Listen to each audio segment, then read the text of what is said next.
PDPയുടെ സംസ്ഥാന സെക്രട്ടേറിയറ്റ് അംഗം സലാഹുദ്ദീൻ നമുക്കൊപ്പം ചേരുകയാണ്. എന്താണ് ഇപ്പോൾ നിങ്ങൾ എടുത്തിരിക്കുന്ന രാഷ്ട്രീയ നിലപാട്? മുൻ തെരഞ്ഞെടുപ്പുകളിലെ പോലെ തന്നെ ഇടതു മതേതര ചേരി ശക്തമായി കേരളത്തിൽ നിലനിൽക്കണം എന്ന ഉദ്ദേശവുമായി ബന്ധപ്പെട്ട് തന്നെ ഇടതു മതേതര ചേരിക്ക് പിന്തുണ കൊടുക്കുക എന്ന തീരുമാനത്തിലാണ് പീപ്പിൾസ് ഡെമോക്രാറ്റിക് പാർട്ടി PDP ഉള്ളത്. ഇന്നിപ്പോൾ തേജസ്വി യാദവുമായി കൂടിക്കാഴ്ച നടത്തി. അതിൻ്റെ ലക്ഷ്യം എന്താണ്? മർദ്ദിത പിന്നോക്ക ജനവിഭാഗം പ്രതിനിധാനം ചെയ്യുന്ന രാഷ്ട്രീയ പ്രസ്ഥാനങ്ങളുമായിട്ട് നല്ലൊരു അടുപ്പം PDP പണ്ട് മുതലേ സൂക്ഷിച്ചു വരുന്നുണ്ട്. മുൻകാലങ്ങളിൽ മുലായം സിംഗ് യാദവുമായും അതുപോലെ തന്നെ കൻഷി റാമുമായും അത്തരം ദേശീയ നേതാക്കളുമായി ബന്ധപ്പെട്ട് തോൾ തിരുമാവളനുമായി തമിഴ്നാട്ടിൽ അങ്ങനെയുള്ള ദേശീയ നേതാക്കളുമായി ബന്ധപ്പെട്ട് എപ്പോഴും ഒരു നല്ല ബന്ധം സൂക്ഷിച്ചു വരുന്നുണ്ട്. അതിൻ്റെ ഭാഗമായി നടന്നൊരു മീറ്റിംഗാണ്. മറ്റേതെങ്കിലും തരത്തിലെ രാഷ്ട്രീയ ധാരണകൾ ഒറ്റ രൂപപ്പെട്ട് വരുന്നുണ്ടോ? ഇല്ല. പിന്നോക്ക രാഷ്ട്രീയം ശക്തിപ്പെടുത്താൻ ആവശ്യമായിട്ടുള്ള കാര്യങ്ങൾ അങ്ങോട്ടും ഇങ്ങോട്ടും ചർച്ച ചെയ്തിട്ടുണ്ട്. ഭാവിയിൽ കൂടുതൽ ചർച്ചകളുണ്ടാകും.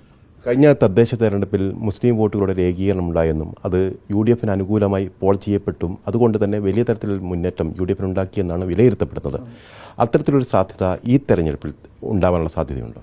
ഈ തെരഞ്ഞെടുപ്പിൽ അങ്ങനെയൊരു ഭരണവിരുദ്ധ വികാരമോ അങ്ങനൊരു ഏകീകരണമോ ഉണ്ടാകില്ല എന്നുള്ളതാണ് നമ്മൾ വിലയിരുത്തുന്നത്. കൂടുതൽ ഇടതുപക്ഷത്തിന് അനുകൂലമായിട്ടുള്ള ഒരു ട്രെൻഡാണ് കണ്ടുവരുന്നത്. തീർച്ചയായിട്ടും ഒരു പിണറായി സർക്കാർ മൂന്നാമതും ഉണ്ടാകും എന്നുള്ളത് തന്നെയാണ്, ഒരു ഇടതുപക്ഷ സർക്കാർ ഉണ്ടാകും എന്ന് തന്നെയാണ് നമ്മൾ വിലയിരുത്തുന്നത്. ജമാഅത്തെ ഇസ്ലാമിയുടേതാണെങ്കിലും വെൽഫെയർ പാർട്ടിയുടേതാണെങ്കിലും ഒക്കെ പിന്തുണ ഇപ്പോൾ UDF അനുകൂലമായി വരുന്നു എന്നാണ് വിലയിരുത്തപ്പെടുന്നത്. ആ ഒരു സാഹചര്യത്തിൽ എന്തുകൊണ്ടാണ് നിങ്ങൾ അത്തരത്തിലൊരു ധാരണയിലേക്ക് അല്ലെങ്കിൽ അത്തരം ചിന്താഗതിയിലേക്ക് മാറാത്തത്?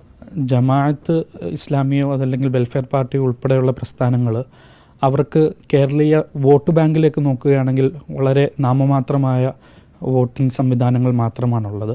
ഒരു ഗൗരവമായി കേരളത്തിൽ മുൻനിരയിൽ നിൽക്കുന്നത് സുന്നി വിഭാഗമാണ്. ആ സുന്നി വിഭാഗങ്ങൾക്കിടയിൽ അങ്ങനെ ഒരു രാഷ്ട്രീയ വേർതിരിവോ രാഷ്ട്രീയ ഏതെങ്കിലും തരത്തിലുള്ള ഏകീകരണമോ ഉണ്ടാകുന്നില്ല എന്നുള്ളത് തന്നെയാണ് വസ്തുത. സമകാലിക രാഷ്ട്രീയം പരിശോധിച്ചാൽ PDP സക്രിയമായി രാഷ്ട്രീയത്തിൽ ഇടപെടുന്നതായി നമ്മൾ കാണുന്നില്ല. അതെന്തുകൊണ്ടാണ്? കൃത്യമായിട്ടുള്ളൊരു ഇടപെടൽ ഉണ്ടാകുന്നുണ്ട്. പലപ്പോഴും അത് പലരും കവർ ചെയ്യാത്ത അവസ്ഥകളോ മറ്റുമൊക്കെ ഒരു സാധാരണ ഇത്തരം പാർട്ടികൾക്കുണ്ടാകുന്ന ഒരു പ്രസൻസ് ഇല്ലായ്മ, അത് അവർ പ്രവർത്തിക്കുന്നുണ്ടെങ്കിലും മാധ്യമ കവറേജോ മറ്റോ ഉണ്ടാകുന്നത് അത്രയും ഉണ്ടാകുന്നില്ല എന്നുള്ളതാണ് വസ്തുത. അതായത് സമൂഹത്തിൽ പാർശ്വവൽക്കരിക്കപ്പെട്ടു പോവുകയാണ് ചെയ്യുന്നത്. തീർച്ചയായും പാർശ്വവൽക്കരിക്കപ്പെട്ടവരുടെ പ്രതിനിധിയാണ് പീപ്പിൾസ് ഡെമോക്രാറ്റിക് പാർട്ടി. അവരെയാണ് പ്രതിനിധീകരിക്കുന്നത്. അതുകൊണ്ട് തന്നെ ആ ഒരു പാർശ്വവൽക്കരണം എല്ലാ മേഖലയിലും ഉണ്ടാകും. പിതാവുമായി ബന്ധപ്പെട്ട രാഷ്ട്രീയം അത് ഏതെങ്കിലും തരത്തിൽ ഈ ഘട്ടത്തിൽ ചർച്ച ചെയ്യപ്പെടുന്നുണ്ടോ? അദ്ദേഹം ഇപ്പോഴും PDPയുടെ ചെയർമാനായി നിലകൊള്ളുന്നു. എല്ലാ തീരുമാനങ്ങൾക്കും മുൻനിരയിൽ നിന്നുകൊണ്ട് തന്നെ അദ്ദേഹം എല്ലാ കാര്യങ്ങളും നിയന്ത്രിക്കുന്നുണ്ട്. പിന്നെ കേസും കാര്യങ്ങളും ആരോഗ്യാവസ്ഥയും ഒക്കെ ഒരു സ്വതന്ത്രമായ അവസ്ഥയിലേക്ക് വരികയാണെങ്കിൽ കൂടുതൽ സജീവമായിട്ട് അദ്ദേഹം രാഷ്ട്രീയത്തിലുണ്ടാകും.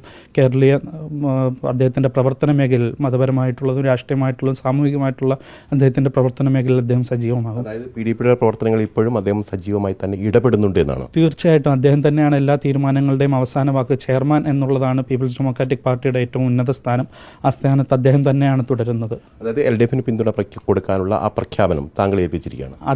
എന്നെ അല്ല, അദ്ദേഹം തന്നെ നേരിട്ടാണ് എറണാകുളത്ത് നടന്ന പാർട്ടിയുടെ നേതൃയോഗത്തിൽ, സംസ്ഥാന നേതൃയോഗത്തിൽ പ്രഖ്യാപിക്കുകയും അതനുസരിച്ചാണ് എല്ലാ ജില്ലകളിലും പ്രവർത്തനം നടന്നു വരികയും ചെയ്യുന്നത്. വിദ്യാർത്ഥി സംഘടനയുടെ നേതാവ് കൂടിയാണ് താങ്കൾ. ആ വിദ്യാർത്ഥി സംഘടന ഏത് നിലയിലാണ് മുന്നോട്ട് കൊണ്ടുപോകാൻ താങ്കൾ ആഗ്രഹിക്കുന്നത്? ഇപ്പോൾ നിലവിൽ ISF എന്ന ഇന്ത്യൻ സ്റ്റുഡൻസ് ഫെഡറേഷൻ എന്ന PDPയുടെ വിദ്യാർത്ഥി സംഘടന പാർട്ടിയുടെ പ്രവർത്തന മേഖലയിലാണ് കൂടുതലും സജീവമായിട്ടുണ്ടായിട്ടുള്ളത്. അത് കൂടുതൽ വിപുലീകരിക്കേണ്ടതുണ്ട്. അത് ഏത് തരത്തിലാണെന്ന് പറയാൻ കഴിയുമോ? തീർച്ചയായിട്ടും മർദ്ദിതപക്ഷ രാഷ്ട്രീയത്തിന് ഉതകുന്ന ശക്തമായ പിന്തുണ നൽകുന്ന ഒരു രാഷ്ട്രീയ പ്രസ്ഥാനമായിട്ട് തന്നെ ആയിരിക്കും അതുണ്ടാകുക. ഏതായാലും LDFന്റെ പ്രചാരണ പ്രവർത്തനങ്ങളുമായി താങ്കളടക്കമുള്ള നേതാക്കൾ രംഗത്തുണ്ടാവും. സംസ്ഥാനത്ത് എല്ലാ മണ്ഡലങ്ങളിലും PDP സജീവമായിട്ടുള്ള മണ്ഡലങ്ങളിലൊക്കെ പ്രവർത്തനവുമായി ബന്ധപ്പെട്ട് LDFുമായി സഹകരിച്ച് മുന്നോട്ട് പോകുന്നുണ്ട്. ഇതിലൊരു സുപ്രധാനമായ ഒരു ചോദ്യമുണ്ട്. കാരണം ഗുരുവായൂർ തെരഞ്ഞെടുപ്പുമായി ബന്ധപ്പെട്ട് ഗുരുവായൂർ നിയമസഭയിലെ അവിടെ ഇന്നൊരു ബോർഡ്, വലിയ തരത്തിലൊരു ബോർഡ് പ്രത്യക്ഷപ്പെട്ടിട്ടുണ്ട്. അത് കഴിഞ്ഞ വർഷങ്ങളിൽ ആരൊക്കെയായിരുന്നു അവിടെ മത്സരിച്ച് നടക്കുമ്പോൾ അത്തരത്തിലുള്ള നിലപാടുകളോട് എന്താണ് പറയാനുള്ളത്?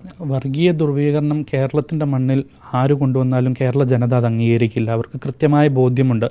അതിനെ ഏതൊക്കെ മുഖംമൂടിയിട്ടും ഏതൊക്കെ തരത്തിൽ പ്രചരണങ്ങൾ നടത്തിക്കൊണ്ടുവന്നാലും കേരളീയ ജനതയ്ക്ക് അതിലൊരു കൃത്യമായ ബോധ്യമുണ്ട്. അതുകൊണ്ട് തന്നെ അത്തരം ഗിമ്മിക്കുകൾ അത് മുഖവിലേക്ക് എടുക്കേണ്ടതില്ല എന്നുള്ളതാണ്. അത് കൃത്യമായ ഉത്തരം തെരഞ്ഞെടുപ്പിലൂടെ, വോട്ടിങ്ങിലൂടെ ജനം നൽകും.